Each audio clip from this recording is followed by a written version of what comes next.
কষ্ট করছেন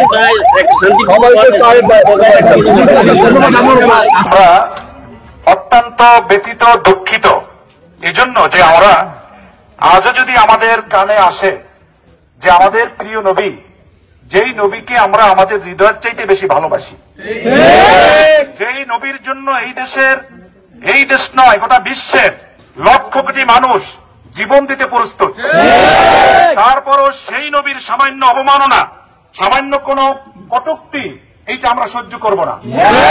সুতরাং এটা যিনি করেছেন, যদি কারো উস্কানিতে করেন, কারো মানে কথায় যদি পরিচিত হয়ে করেন, তিনি অত্যন্ত ভুল করেছেন।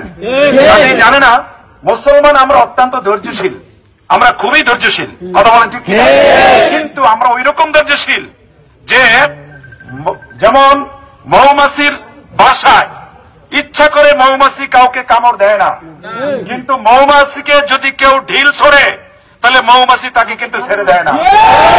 সুতরাং আপনারা যদি আমাদের ধৈর্যের পরীক্ষা করেন তাহলে এটা অত্যন্ত ভুল করবেন।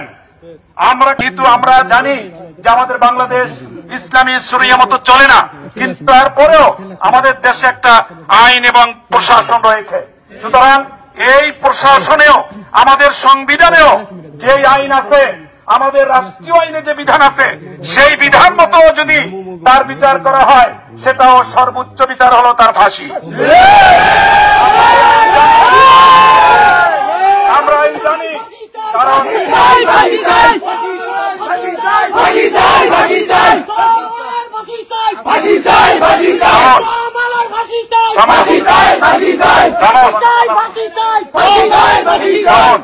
আমরা কিন্তু অত্যন্ত ধৈর্যের সঙ্গে দেখি, লক্ষ্য করি আমাদের পার্শ্ববর্তী একটি রাষ্ট্র, যেই রাষ্ট্রে আমার মুসলমান ভাইদেরকে যেভাবে আঘাত করা হয়, যেভাবে ছোটখাটো বিষয় নিয়ে হত্যা করা হয়, সেগুলো কিন্তু আমরা দেখি, কিন্তু তার প্রভাব কোনো আমাদের দেশে আমরা বিস্তার করি না।